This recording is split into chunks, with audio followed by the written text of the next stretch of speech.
கோழி பாம்பு வளர்றது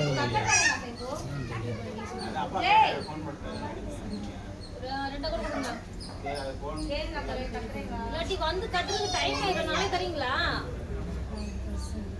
ஏமா நான் இப்போ கட்ட முடியல. சரி பாருங்க. நாளை தாங்க.